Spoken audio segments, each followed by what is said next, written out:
तो hello everyone, welcome to WebPoint. I am Sahil.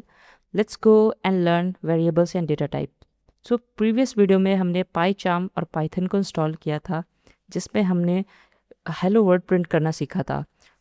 आज हम वेरिएबल्स एंड डेटा टाइप्स को पढ़ेंगे जिसमें हम वेरिएबल नेमिंग और उसके रूल्स क्या होते हैं उनको समझेंगे।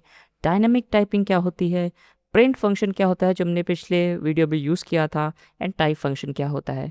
सबसे पहले हम स्टार्ट करते हैं आउटपुट फंक्शन से जो कि हमारा प्रिंट फंक्शन है। प्रिंट फंक्शन क्या होता है? सबसे पहली बात, ये बिल्ट इन फंक्शन होता है। इसका मतलब है कि जब आप पाइथन को इंस्टॉल करते हैं तो इसका जो कोड है वो प्री रिटन होता है पाइथन की फाइल्स में। तो इसका जो मतलब है वो पाइथन को ऑलरेडी मालूम है कि प्रिंट फंक्शन का काम क्या है। प्रिंट फंक्शन का काम क्या होता है, इसके पैरेंथेसिस के बीच में हम जो भी लिखते हैं वो उसको आउटपुट करता है, मतलब उसे प्रिंट कर देता है एक प्रकार से कंसोल में। मतलब कि जैसे कि हमने कोई दो नंबर को ऐड किया तो उसका जो रिजल्ट आया उसको भी कहीं डिस्प्ले कराना होगा ना, तो हम डिस्प्ले कराने के लिए क्या यूज़ करते हैं? प्रिंट फंक्शन को यूज़ करते हैं। इसके हम कोई एग्जांपल भी करके देखते हैं। तो गाइस मैं अपनी पाईचार्म की स्क्रीन पे आ गया हूँ एंड यहाँ पे हमने वही अपना जो पिछले वीडियो में प्रोजेक्ट क्रिएट किया था, टेस्ट प्रोजेक्ट, उसी पे मैं आ गया हूँ। यहाँ पे हमने वही पहला जो स्टेटमेंट लिखा था प्रिंट फंक्शन, इसका हमने इस्तेमाल किया था। अब यहाँ पे हमने प्रिंट हेलो वर्ड किया था, तो जैसे ही मैंने इसको रन किया था यहाँ पे आप देख सकते हो हेलो वर्ड प्रिंट हो गया था। ठीक है। अब आप यहाँ पे अगर मैं यहाँ पे कोई नंबर, लेट्स से कोई नंबर लिखता हूँ, लेट्स से मैंने यहाँ पे 5 लिखा, ओके, एंड 5 लिखने के बाद देखते हो ये 5 एज इट इज़ प्रिंट हो गया। ठीक है। अब यहाँ पे अगर मैं 5 + 3 लिखता हूँ तो आप गेस कर सकते हैं कि क्या प्रिंट होगा। क्या इन दोनों का एडिशन हो जाएगा, ये सेम एज प्रिंट कर देगा। लेट्स इसे रन करते हैं एंड रन करने के बाद आप देख सकते हो जो आउटपुट आया है वो 8 आया है यहाँ पे। इसका मतलब है कि प्रिंट फंक्शन के अंदर जो अर्थमेटिक जो होते हैं हमारे रूल्स वो भी परफॉर्म हो रहे हैं। इट मीन्स कि अगर मैं यहाँ पे 5 - 3 लिखूँगा तो आंसर 2 आना चाहिए। यस, यहाँ पे आंसर 2 आ रहा है। बट यही अगर मैं इसको क्या करता हूँ, लेट्स से मैंने जो पहले किया था फर्स्ट वीडियो में, मैं डबल कोट्स के अंदर 5 + 3 लिखता हूँ, कैन यू एक्सपेक्ट कि यहाँ पे क्या आंसर आ सकता है? यहाँ पे आंसर जो आएगा वो 5 + 3 आएगा। ये एज इट इज़ ही आ गया। ये ऐसा क्यों आ गया? क्योंकि ये एक स्ट्रिंग है। हम डेटा टाइप्स में पढ़ेंगे कि स्ट्रिंग क्या होता है, बट अभी के लिए आप समझ लो कि जैसे कि हम कोई इंग्लिश में अल्फ़ाबेट लिख रहे हैं, लेट्स से हेलो, ठीक है। हेलो, इसका मतलब इस पाइथन को नहीं मालूम है कि ये क्या है, बट अगर हमें कोई भी चीज़ अगर जो इंग्लिश में लिखी है उसको लिखना है तो हम इसे डबल स्ट्रिंग के अंदर लिख देंगे। इसका मतलब पाइथन को मालूम है। लेकिन हमें ऐसे नंबर को ऐसे डबल कोट्स के अंदर लिखने की ज़रूरत नहीं है। नंबर को हम एज इट इज़ भी लिख सकते हैं। तो ये बाय डिफ़ॉल्ट एक नंबर है, ना कि एक स्ट्रिंग है। अगर मैं इसको डबल कोट्स के अंदर कर देता हूँ तो ये एक स्ट्रिंग है, मतलब कि एक वर्ड है। और अगर यहाँ पे मैं कोई भी एडिशन, कोई भी सब्ट्रैक्शन परफॉर्म करूँगा तो उसका कोई मतलब नहीं होगा, वो एज इट इज़ प्रिंट हो जाएगा। सिंपल मैं आपको यहाँ पे करके दिखा देता हूँ। प्रिंट फंक्शन को लिखते हैं एंड प्रिंट कैपिटल में नहीं लिखा जाता है, पी स्मॉल में होता है, ये हमें ध्यान रखना है यहाँ पे। अब यहाँ पे लेट्स से मैं लिखता हूँ 5 एंड इसके अंदर मैं लिख देता हूँ +4 एंड +9। आप क्या यहाँ पे देखोगे, यहाँ पे जो आउटपुट आएगा इन तीनों का एडिशन आ जाएगा। सिंपल, मतलब एक से ज़्यादा भी यहाँ पे हम परफॉर्म कर पा रहे हैं। अब लेट्स से मेरे को चाहिए कि मैंने एक स्ट्रिंग प्रिंट की, लेट्स से हेलो, ठीक है, एंड उसके बाद मैंने लिखा यहाँ पे हेलो साहिल, ठीक है। ये तो प्रिंट हो जाएगा सिंपल से। अब मैं चाहता हूँ इसके अंदर कोई नंबर भी आगे प्रिंट हो, कि मतलब जैसे साहिल की कोई आईडी हो वो प्रिंट हो इसके आगे। तो वो मैं कैसे कर सकता हूँ? अगर मैं यहाँ पे 3 लिखूँगा तो लेट्स से यहाँ पे 3 तो प्रिंट हो जाएगा, ठीक है। बट ये 3 कोई नंबर नहीं है, ये स्ट्रिंग है एक प्रकार से। हम क्या करेंगे, हमें अगर यहाँ पे एक्चुअल नंबर जो लिखना है, यहाँ पे हम काम कर सकते हैं, कॉमा लगा के यहाँ पे हम 3 लिख सकते हैं।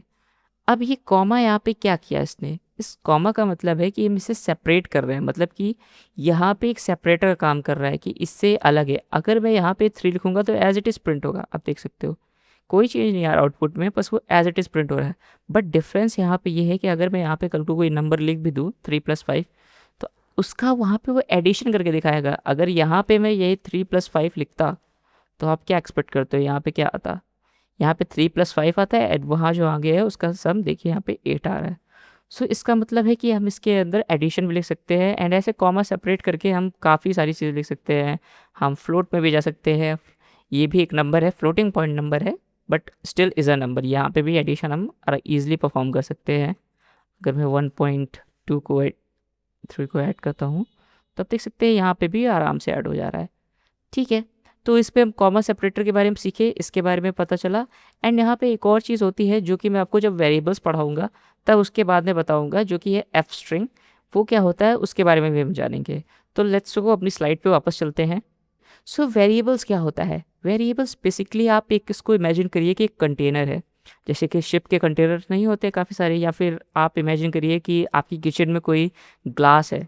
ठीक है, कोई ग्लास का कंटेनर है, अब उसके अंदर वो कंटेनर है, उसके ऊपर आपने एक लेबल लगा दिया। ठीक है, लेबल लगाने के बाद लगा दिया, अब लेबल आपने लगाया लेकिन उस पर लिखेंगे क्या? उस पर वो चीज़ लिखेंगे जो चीज़ उस कंटेनर के अंदर होगी। लेट्स से मैंने उसके अंदर चीनी रखी हुई है। ठीक है, मैंने उसके अंदर शुगर डाली, तो क्या है, एक ग्लास है जो कि बेसिकली उसको कवरिंग दे रहा है, उसके अंदर वैल्यू क्या है, वो चीनी है। एंड उसका नाम क्या है, उसका नाम हम लिख देंगे शुगर। तो सिंपल वेरिएबल का कॉन्सेप्ट भी कुछ ऐसा ही होता है। आप यहाँ पे देख सकते हैं कि एक कंटेनर टाइप का है, यहाँ पे एक वैल्यू आई एंड ये इसके अंदर चली गई, मतलब कि ये कंटेनर और ये इसकी वैल्यू है, और ये कंप्लीट मिलके वेरिएबल होता है। दैट मीन्स कि वार मतलब कि ये कंटेनर, वैल्यू मतलब कि ये 7 जो इसके अंदर वैल्यू पड़ी हुई है, and variable, the whole thing is called as variable. So I think आपको समझ में आ गया होगा वेरिएबल क्या होता है। इसके बाद हम देखते हैं कि वेरिएबल को कि मतलब कि जो वेरिएबल लिखते हैं तो उस पर क्या क्या चीज़ें होती हैं। सबसे पहला चीज़ होता है वेरिएबल का नाम। वेरिएबल का नाम भी काफ़ी तरीके से हो सकता है, इसके बहुत सारे रूल्स होते हैं, मतलब बहुत सारे नहीं, थोड़े से रूल्स होते हैं जो कि मैं आपको बताऊंगा। तो इसमें सबसे पहली चीज़ होती है वेरिएबल का नेम। यहाँ पे देख सकते हैं, is a name of the variable, means यहाँ पे हम वेरिएबल का नेम कुछ भी लिख सकते हैं। अब कार लिख सकते हैं, बस लिख सकते हैं, अपना खुद का नाम मैं साहिल लिख सकता हूँ। ठीक है, उसके बाद क्या आता है, असाइनमेंट ऑपरेटर, यानी कि इक्वल टू का साइन। जैसे मैथ्स में हम नहीं लिखते हैं x equal to 5, y equal to 7, तो इस तरीके से इक्वल टू से हम कहना चाहते हैं कि इसकी जो वैल्यू है वो ये है। दैट मीन्स ये एक ऑपरेटर है जो इसमें इसकी वैल्यू को असाइन कर रहा है, सिंपल। और ये 9 तो वैल्यू है जो उसके अंदर हम देने वाले हैं। तो इसे हम चलिए प्रैक्टिकली करके देखते हैं। सो गाइस, मैं अपने पाई चार्म की स्क्रीन पे आ चुका हूँ। तो लेट्स सबसे पहले एक वेरिएबल हम क्रिएट करके देखते हैं। लेट्स से मैंने एक नेम नाम का वेरिएबल क्रिएट किया। ठीक है, नेम मैंने लिखा सिंपल, एंड मैंने इक्वल टू का साइन लगाया, असाइनमेंट ऑपरेटर। ठीक है, इसे इक्वल टू वैसे नहीं कहते हैं, असाइनमेंट ऑपरेटर कहते हैं, बट जनरल वे में इक्वल टू बोल देते हैं। ठीक है, अब इसके बाद नेम, अब मैंने नेम में इसमें मुझे कुछ वैल्यू दे दी है। अब या तो मैं इसको 5 दे दूँ, ठीक है, ये जो नंबर है सिंपल, बट नेम की वैल्यू कुछ नाम होती है ना, कुछ ऐसे, तो मैं लिख देता हूँ यहाँ पे लेट्स से रोहन। ठीक है, रोहन लिख दिया मैंने। अब रोहन तो मैंने आपको क्या बताया था पहले कि रोहन एक प्रकार से पाइथन का इसको मतलब नहीं मालूम है रोहन का मतलब क्या है, क्योंकि ये एक प्रकार से नंबर नहीं है। आप देख सकते हो नंबर का मतलब पता है कि 6 से क्या होता है, बट रोहन का मतलब तो उसे नहीं पता ना। तो हम क्या करेंगे, हम इसे डबल कोट्स के अंदर कर देते हैं। अब डबल कोट्स के अंदर जब हम इसे कर देंगे तब आप देखो जो एरर है वो गायब हो गई, एंड हमें पता है कि name equal to Rohan.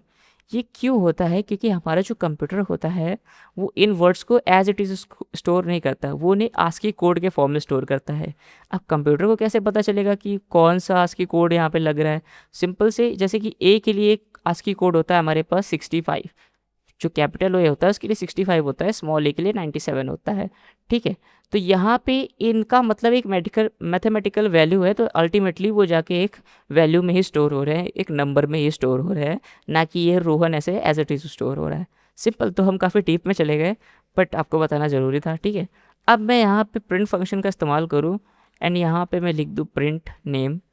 Simple, मैंने क्या किया, मैंने यहाँ पे मैं डायरेक्ट ऐसे रोहन भी लिख सकता था। ठीक है, मैं ऐसे रोहन लिख देता, सेम काम करता, बट मैंने क्या है, मैंने यहाँ पे इस वैल्यू को ऑलरेडी इसमें असाइन कर दिया है ना। इसका मतलब है मैं यहाँ पे अगर नेम लिखूँ तो मैं नेम मतलब क्या लिख रहा हूँ, यहाँ पे रोहन को ही दे रहा हूँ ना, यहाँ पे रोहन को ही प्रिंट करना है। सो मैं अब अगर प्रिंट फंक्शन को इस्तेमाल करूँ तो आप देखेंगे यहाँ पे रोहन जो है वो प्रिंट हो गया है। इसका मतलब कि हमने मतलब यहाँ पे इस वैल्यू को असाइन किया एंड प्रिंट फंक्शन में इसको पास किया, एंड यहाँ पे जो अल्टीमेटली जब रनिंग के वक्त ये वैल्यू उसके अंदर आ गई। ठीक है, अब स्टार्ट करते हैं वेरिएबल्स के नेमिंग के रूल्स क्या होते हैं। सो सबसे बड़ा रूल होता है, मतलब सबसे पहला रूल होता है कि जो वेरिएबल है वो मतलब नंबर से स्टार्ट नहीं हो सकता। मीन्स कि आप कभी ऐसे वेरिएबल का नेम नहीं दे सकते 1 2 एंड उसके बाद मैं लिखूँ 1 2 इक्वल टू, लेट्स से लिख देते हैं बाबर। ठीक है, ऐसे करके, ऐसे आप वेरिएबल का नेम नहीं दे सकते। आप देखते हैं पाई चार्म भी हमें एरर दे रहा है, ठीक है। सो हम क्या कर सकते हैं, हम जैसे हमें लिखना ही है तो हम नेम लिख सकते हैं, सिंपल। हम कैपिटल नेम भी लिख सकते हैं, कैपिटल आराम से। केस सेंसिटिव लैंग्वेज है हमारी पाइथन, तो यहाँ पे ये नेम और ये नेम डिफरेंट होते हैं, ठीक है। इन दोनों का मतलब अलग अलग है, ये कैपिटल वाला नेम है, ये वाला अलग है, ठीक है। सो यहाँ पे हम ऐसे देख सकते हैं, हाँ, बट नंबर हम स्टार्टिंग में नहीं दे सकते, बट हाँ किसी अल्फ़ाबेट के बाद हम नंबर लिख सकते हैं, जैसे नेम 23, नेम 24, ऐसे करके हम लिख सकते हैं। ये परफेक्टली वैलिड है इसके अंदर। दूसरी बात कि हम यहाँ पे कोई भी स्पेशल कैरेक्टर यूज़ नहीं कर सकते, एक्सेप्ट कि यहाँ पे हम सिर्फ अंडरस्कोर का इस्तेमाल कर सकते हैं। सो मैं अंडरस्कोर अगर यहाँ पे लिखूँ तो ये परफेक्टली वैलिड है। मैं अंडरस्कोर यहाँ पे वन अंडरस्कोर कुछ भी नाम दे दूँ, अंडरस्कोर नेम लिख दूँ यहाँ पे, तो ये भी वैलिड है। मैं अंडरस्कोर करके कुछ और लिख दूँ 1 2 3, ये भी वैलिड है। लेकिन यहाँ पे अगर मैं डॉलर वॉलर लिख दूंगा, ये लिख दूंगा, तो देखो आप यहाँ पे ऑलरेडी एरर आने लगी है। सो इसका मतलब है कि मैं सारे स्पेशल अल्फ़ाबेट यूज़ नहीं कर सकता, मैं सिर्फ अंडरस्कोर को इस्तेमाल कर सकता हूँ। कोई भी वेरिएबल कभी स्टार्टिंग उसकी नंबर से नहीं होगी। केस सेंसिटिव से कोई फ़र्क नहीं पड़ता है, आप कैपिटल में लिखो, आप मैं इसको पूरा कैपिटल में लिख सकता हूँ, कोई बड़ी बात नहीं है, ठीक है। वो परफेक्टली वैलिड है, ठीक है। इसके आगे मैं नंबर ला सकता हूँ, लेकिन इसके स्टार्टिंग में नंबर कभी नहीं आ सकता, सिंपल। सो ये है हमारे वेरिएबल्स, उसके कुछ रूल्स, ठीक है। अब उसके बाद हम स्टार्ट करते हैं अपना डेटा टाइप पढ़ना। ओके गाइस, तो अब स्टार्ट करते हैं डेटा टाइप्स के बारे में पढ़ना। सो यहाँ पे हमारे पास जो बिल्ट इन डेटा टाइप्स होते हैं पाइथन में, होते तो और भी हैं, लेकिन जो हर एक लैंग्वेज में होते हैं, मतलब कि इनके बिना कुछ होना ही नहीं है, ठीक है। सो सबसे पहला जो डेटा टाइप है इंटीजर, आप इसे नंबर भी कहते हैं, बट इंटीजर यहाँ पे बोला जाता है। जैसे मैथ्स में नहीं होता है इंटीजर, +1 -1, इस तरीके से यहाँ पे भी हम इंटीजर्स देखते हैं। स्ट्रिंग जो हमने पहले पढ़ा है, भी स्ट्रिंग थोड़ी देर पहले, कोई भी इंग्लिश वर्ड हमें लिखना है, किसी चीज़ का भी मतलब लिखना है, तो हम उसे डबल कोट्स के अंदर लिखते हैं, स्ट्रिंग ये होती है हमारी। उसके बाद आता है बूलियन। बूलियन क्या होता है, बूलियन प्रकार से आप कि जैसे वन वर्ड आंसर हो गया, ऐसी चीज़ें जिनका आंसर सिर्फ यस और नो होता है। इसका मतलब कि कल वहाँ तुम गए थे, हाँ। कल तुम वहाँ गए थे, नहीं। क्या तुमने वो खाया, नहीं। क्या तुमने वो नहीं खाया, हाँ। तो मतलब इन चीज़ों का आंसर क्या हो रहा है, आइदर 1 और आइदर 0। 1 मतलब ट्रू, 0 मतलब फॉल्स। तो बूलियन का मतलब भी यही होता है कि जैसे कि आप इसे समझिए कि जैसे कि हमें कोई चीज़ चेक करनी है, हम कोई गेम बना रहे हैं, ठीक है। अब हमें चेक करना है कि क्या गेम ओवर हो गया है। अगर गेम ओवर हो गया है तो हम इसको ट्रू कर देंगे, अगर गेम ओवर नहीं हुआ है तो इसको फॉल्स रहने देंगे। तो इसके लिए हम बूलियन का इस्तेमाल करते हैं। तो इसकी सिर्फ 2 वैल्यू हो सकती हैं, या तो ट्रू या तो फॉल्स। इसकी बहुत सारी इन्फिनाइट वैल्यूज हो सकती हैं, इसमें भी इन्फिनाइट नंबर आ सकते हैं, बट इसके अंदर सिर्फ 2 वैल्यू होती है। ऐसे ही हमारा होता है floating point number. Floating point number मतलब डेसिमल नंबर, जिसके अंदर पॉइंट लगे होते हैं। बाय डिफ़ॉल्ट यहाँ पे 16 डिजिट तक जाता है, बट यहाँ पे हम 2 डिजिट 3 डिजिट जितने पॉइंट के बाद डिजिट लगाना चाहे लगा सकते हैं, ठीक है। एंड उसके बाद एक कॉम्प्लेक्स टाइप का भी आता है, जो कि 5 + 7j की फॉर्म में रिप्रेजेंट किया जाता है। ये ज़्यादा यूज़ नहीं होता है, बट आपको बताना ज़रूरी है क्योंकि हम डिटेल में पढ़ रहे हैं, तो हम कॉम्प्लेक्स को भी पढ़ेंगे, ठीक है। एंड इसके बाद हमें पढ़ना है type function. So type function भी प्रिंट फंक्शन की तरह एक बिल्ट इन फंक्शन होता है, और इसका काम क्या होता है। अब लेट्स से हमारे पास कोई डेटा है, ठीक है। अब डेटा है, अब डेटा किस टाइप का डेटा है, मतलब कि क्या है वो, इंटीजर है, स्ट्रिंग है, बूलियन है, फ्लोट है, कॉम्प्लेक्स है, वॉटएवर क्या है वो। सो उसका पता लगाने के लिए हम टाइप फंक्शन का इस्तेमाल करते हैं।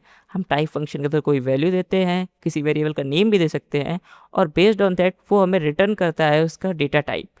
क्या उसका टाइप है, वो इंटीजर है, स्ट्रिंग है, वॉटएवर वो क्या है। सो इस सबको चलिए हम प्रैक्टिकल करके देखते हैं। सो गाइज, मैं अपने पाई चार्म की स्क्रीन पे आ चुका हूँ, एंड अब हम स्टार्ट करते हैं। सबसे पहले वेरिएबल्स को नाम देना, एंड उसके बाद डेटा टाइप्स को असाइन करना। तो अनलाइक अगर हम पहले के लैंग्वेजेस में बात करें, अगर C++ की बात करें, तो उसमें हमें क्या होता था, उसमें बताना पड़ता था कि इंट है, उसके बाद हम वेरिएबल का नाम लिखते थे, एंड उसके बाद हम असाइन करते थे। तो इसका मतलब है कि यहाँ पे बता रहे हैं उसको कि ये इंटीजर टाइप की वैल्यू होने वाली है, जो x है वो एक इंटीजर टाइप की वैल्यू को होल्ड करेगा। बट पाइथन में क्या होता है, पाइथन में हम डायरेक्ट वेरिएबल का नाम लिखते हैं, जैसे num = 0 और 3, ठीक है। अब पाइथन को कैसे पता चला कि पाइथन ये 3 है, ये क्यों है? अब यहाँ पे कॉन्सेप्ट आता है डायनामिक टाइपिंग का। जो हमारी पुरानी लैंग्वेजेस हैं सी, सी प्लस प्लस, जावा, उनमें क्या होता है वो बहुत ही स्ट्रांगली टाइप्ड हैं। उनको हमें वेरिएबल जब वहाँ पे डिक्लेयर करते हैं तो उन्हें हमें बताना पड़ता है कि ये वेरिएबल किस टाइप का होने वाला है। मतलब जो प्रोग्रामिंग लैंग्वेज है उसको पहले से नहीं पता है, जो डेवलपर है उसको बताना पड़ेगा कि हाँ ये जो वेरिएबल है ये इस टाइप की वैल्यू को कंटेन करेगा, ये स्ट्रिंग टाइप की वैल्यू को कंटेन करेगा, ये इन टाइप की वैल्यू को कंटेन करेगा। बट पाइथन में ऐसा नहीं है। पाइथन पे जो वेरिएबल है, अब मैं वेरिएबल ऐसे लिख दिया, अब इस वेरिएबल को मैं अगर ऐसे ही डायरेक्ट प्रिंट करने चला जाऊँगा तो आप देखो क्या होता है। यहाँ पे एरर आने वाली है। आप यहाँ पे देख सकते हो name not defined.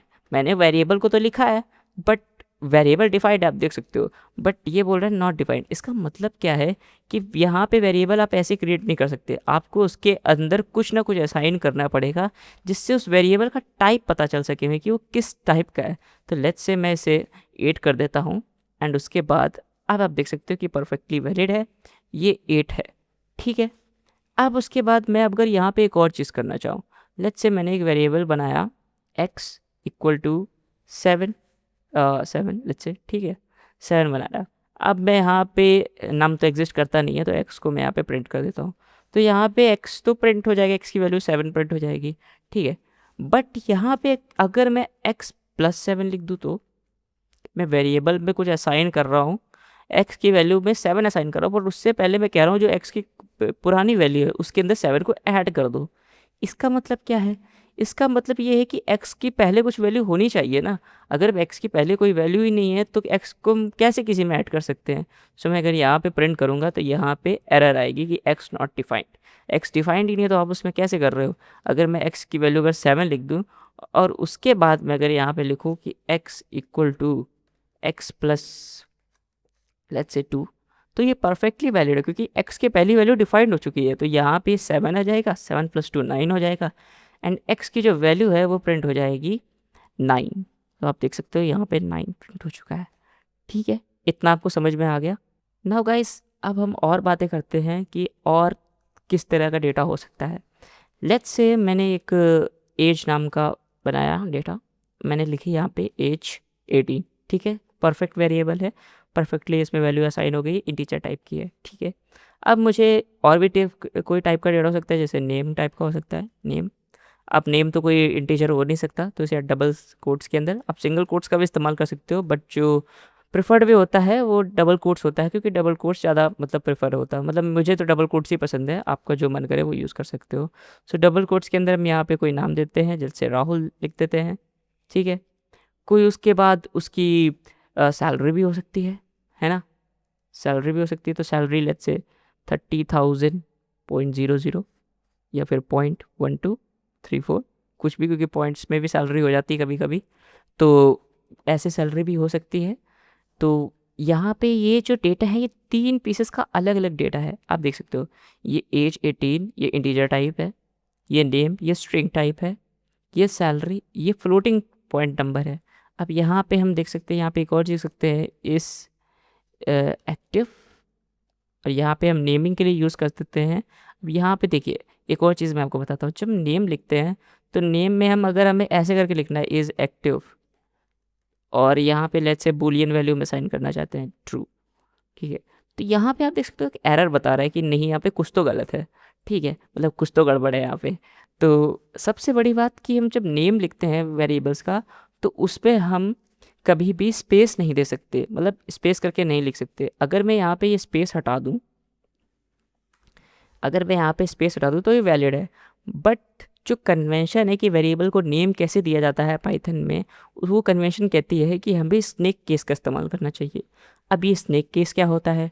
Snake case का मतलब होता है कि जब आप वेरिएबल को नाम लिखें, तो जैसे मैंने ये लिखा, अब आपको कोई स्पेस वाली चीज़ देनी है तो आप या तो ऐसे लिख दीजिए, ठीक है, बट ये थोड़ा साउंड नहीं कर रहा तो मैं क्या करता हूँ यहाँ पे स्नेक केस यानी कि अंडरस्कोर का इस्तेमाल करता हूँ।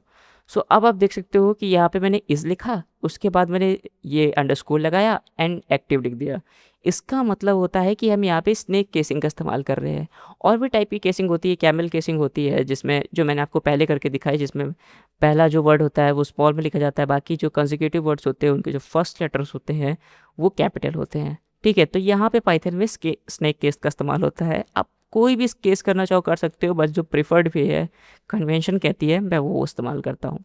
ठीक है, सो यहाँ पे इज एक्टिव और इसको मैंने बोलियन वैल्यू दे दी ट्रू। और यहाँ पे चेक करना कि यहाँ पे जो ट्रू है उसका जो टी है वो कैपिटल है, ये बहुत इंपॉर्टेंट है। ठीक है, जो टी है वो कैपिटल है। अब यहाँ पे मैं कोई कॉम्प्लेक्स नंबर का भी आपको बता के दिखा देता हूँ। लेट्स से मैं यहाँ पे कोई नंबर लिख देता हूँ, number num equal to, complex के लिए मैं 4+3j, सिंपल। तो यहाँ पे एक नंबर, मैंने कॉम्प्लेक्स नंबर का डेटा टाइप बना दिया जो कॉम्प्लेक्स है यहाँ पे, सिंपल। तो गाइस अब इस वैल्यू को हम चाहें तो प्रिंट फंक्शन के थ्रू प्रिंट भी कर सकते हैं। लेट्स से मुझे लिखना है राहुल की एज इतनी है और उसकी सैलरी इतनी है और वो एक्टिव है। ठीक है, अब मैं ये पूरे प्रिंट फंक्शन में कैसे लिखूंगा? तो सबसे पहले लिखते हैं, मैं नेम लिखना चाहता हूँ। नेम का मतलब है राहुल, वहाँ पे प्रिंट हो जाएगा।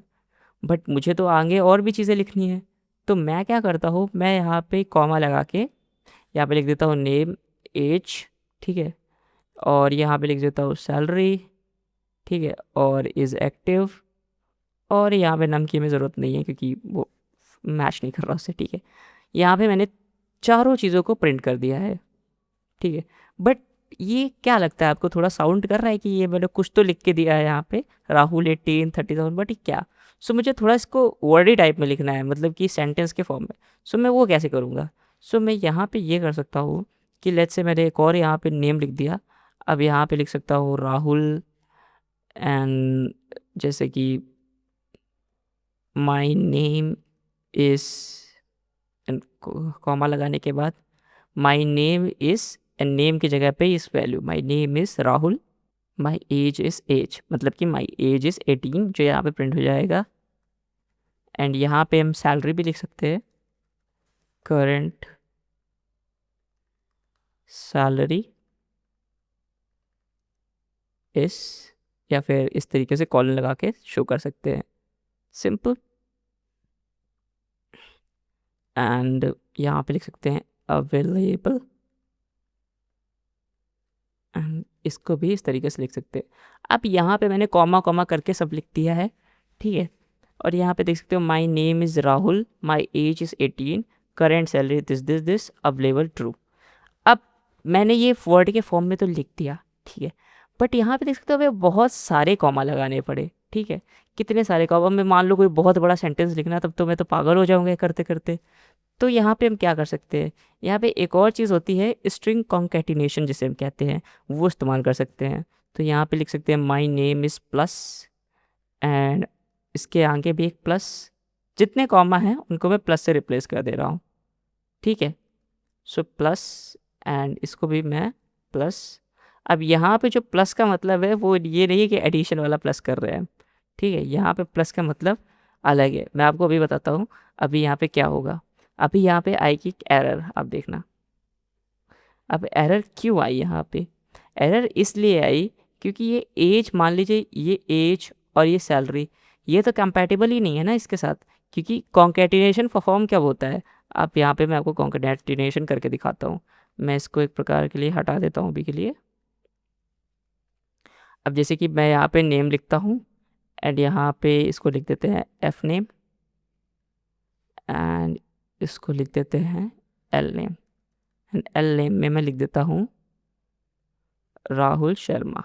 ठीक है, अब इसके अंदर मैं लिख देता हूँ, एक वेरिएबल लाता हूँ full name equal to F name plus L name. अब यहाँ पे मैंने किया क्या, मैंने एक नया वेरिएबल बनाया फुल नेम, उसमें मैंने एफ नेम को असाइन किया, उसके बाद मैंने कहा उसमें एडिशन कर दो एस शर्मा का। अब यहाँ पे एडिशन जो होगा वो इन दोनों को, ये नहीं होगा कि मैथ्स वाला एडिशन हो जाएगा, यहाँ पे सिंपली ये दोनों जुड़ जाएंगे, मतलब कि इन दोनों का कॉन्कैटिनेशन परफॉर्म हो जाएगा, मतलब राहुल उसके बाद जस्ट शर्मा आ जाएगा तुरंत। क्योंकि यहाँ पे स्ट्रिंग कॉन्केटेनेशन परफॉर्म हुआ है, मतलब इन दोनों स्ट्रिंग को हमने जोड़ दिया है सिंपल से।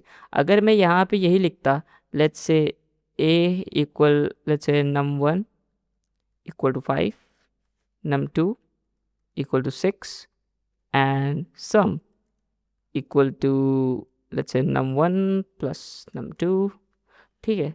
तो सम का वैल्यू क्या होता? सम का वैल्यू ये होता कि 56 आ जाता? नहीं, सम का वैल्यू ये नहीं होता। सम का वैल्यू होता 5 प्लस 6 विच इज़ 11। बट यहीं पे अगर मैं इसको ऐसे कर देता तो अब क्या होता है यहाँ पे? अब यहाँ पे सबसे पहले अगर मैं ऐसा करूँगा तो यहाँ एरर आएगी, क्योंकि ये इसके साथ कॉम्पैटिबल ही नहीं है। ये स्ट्रिंग है एंड ये नंबर है, मतलब ये कुआं है वो खाई है, दोनों अलग चीज़ें हैं, ठीक है। सो दोनों एक साथ कंपेटेबल नहीं हो सकती। हालांकि दोनों नंबर ही दिख रहे हैं हमें, बट दोनों अलग अलग है ना। सो इसलिए हम दोनों को साथ में नहीं कर सकते। अगर मैं यहीं 6 लिख दूंगा तो सिंपल ये दोनों कॉम्पैटिबल हैं इसके साथ, ये आराम से इसके अंदर आ जाएंगे। बट यहाँ पे कॉन्कैटिनेशन फिर परफॉर्म नहीं होगा। यहाँ पे मतलब यहाँ पे अब कॉन्कैटिनेशन परफॉर्म नहीं हो रहा है, यहाँ पे अब एडिशन परफॉर्म हो रहा है। तो अब देखोगे जब इन दोनों के मैं आउटपुट प्रिंट करूँगा, प्रिंट फुल नेम, प्रिंट सम, ठीक है। सो रन करते हैं तो देखोगे राहुल शर्मा जो फुल नेम इन दोनों का आ रहा है, एंड सम का जो आउटपुट है 6 + 5 11, सम का आउटपुट यहाँ पे प्रिंट हो रहा है, ठीक है गाइस। तो इसका मतलब कॉन्कैटिनेशन परफॉर्म हुआ, ये परफॉर्म हुआ। बट यहाँ पे हम तो कॉन्कैटिनेशन समझ गए कि हाँ सेम सेम डेटा टाइप होना चाहिए, मतलब स्ट्रिंग है तो स्ट्रिंग के साथ ही कॉन्कैटिनेशन परफॉर्म होगा। बट व्हाट इफ़ अगर हमें पूरा ये जो डेटा है, मान लीजिए मैं इसको हटाता हूँ, मुझे फिर से वही लिखना है, माई name is Rahul Sharma and my salary is this this this and I am active, ये सब एक साथ लिखना है। अब या तो मेरे पास एक तरीका है मैं कॉमा कॉमा करके लिखूँ, या तो मेरे पास तरीका है या तो मैं स्ट्रिंग कॉन्कैटिनेशन परफॉर्म करूँ। लेकिन फिर मैं क्या करूँगा, जब मैं प्रिंट करूँगा इन दो को, जैसे कि लेट्स से मुझे प्रिंट करना है राहुल एफ नेम, ठीक है, प्लस एल नेम, ठीक है। अब ये तो प्रिंट हो जाएगा राहुल शर्मा, ठीक। अब मुझे चाहिए यहाँ पे इसकी एज भी दिखाए, लेट्स से एज, तो यहाँ पे तो एरर आने वाली है क्योंकि कंपैटिबल नहीं है। तो मैं क्या करता हूँ, पाइथन का बिल्ट इन फंक्शन है str करके, ठीक है, बिल्ट इन फंक्शन है, जैसे प्रिंट है और बाकी सारे। तो मैं str का इस्तेमाल करूँगा तो क्या होगा यहाँ पे, तो अब देखोगे वो प्रिंट हो गया। अब यहाँ पे क्यों प्रिंट हो गया, क्योंकि str का मतलब है, मैंने कहा कि इस ये एज है ना, इस एज को आप स्ट्रिंग में कन्वर्ट कर दो। मतलब कि इसका मतलब हो गया कि ये एज अब 18 से ये बन गया, ये एक वर्ड बन गया इस प्रकार से, तो ये तो कॉम्पैटिबल है इसके साथ, तो इसलिए यहाँ पे जुड़ गया। बट मुझे ऐसा नहीं करना, मुझे मुझे एकदम वेरिएबल को ही प्रिंट कराना है। तो मैं क्या करूँगा, मैं यहाँ पे कॉन्सेप्ट जो आता है एफ स्ट्रिंग, उसका इस्तेमाल करूँगा। सो एफ स्ट्रिंग क्या बोलता है कि आप प्रिंट फंक्शन लिखो, ठीक है, बिंदास प्रिंट फंक्शन लिख दिया हमने डबल कोट्स के अंदर। इससे पहले आप यहाँ पे एक एफ लगा दो। अब एफ लगाने के बाद हमने इंडिकेट कर दिया कि हाँ हम एफ स्ट्रिंग को यूज़ करने वाले हैं, ठीक है। सो मैंने यहाँ पे लिखा, मैंने कहा कि मुझे वेरिएबल्स का वैल्यूज तो इस्तेमाल करना है, तो वेरिएबल्स का इस्तेमाल करने के लिए मैं उसका नाम लिखूंगा। बट ये तो एक स्ट्रिंग के तरीके कंसीडर किया जा रहा है, तो मैं क्या करूँगा, मैं इसको करली ब्रेसेस के अंदर बंद कर दूंगा, लाइक दिस। मैंने करली ब्रेसेस के अंदर इसको बंद कर दिया। एंड अब मैं यहाँ पे प्लस के लिखने की मुझे ज़रूरत भी नहीं है, तो मैं यहाँ पे एल नेम लिखता हूँ एंड मैंने इसको यहाँ पे एल नेम के थ्रू लिख दिया। अब यहाँ पे मैंने सिंपल स्पेस दे दिया। अब इसका मतलब क्या किया मैंने बताया कि मैंने वेरिएबल को लिखना है, मैंने यहाँ पे जो वेरिएबल की जो वैल्यू है उसको यहाँ पे ला के रख दो और बाकी सब स्ट्रिंग के तरीके बिहेव करेगा। तो यहाँ पे एक स्पेस दिया मैंने, फिर इसके अंदर ये वाली वेरिएबल को ला के रख दिया।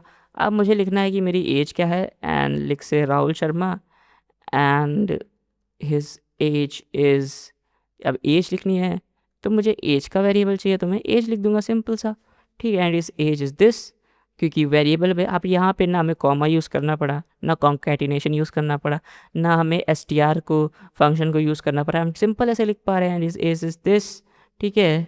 करेंट सैलरी, हाँ करेंट सैलरी जो हमें लिखनी है वो हम लिख देते हैं सैलरी, एंड उसके बाद एक और चीज़ लिख देते हैं वर्किंग एक्टिवली,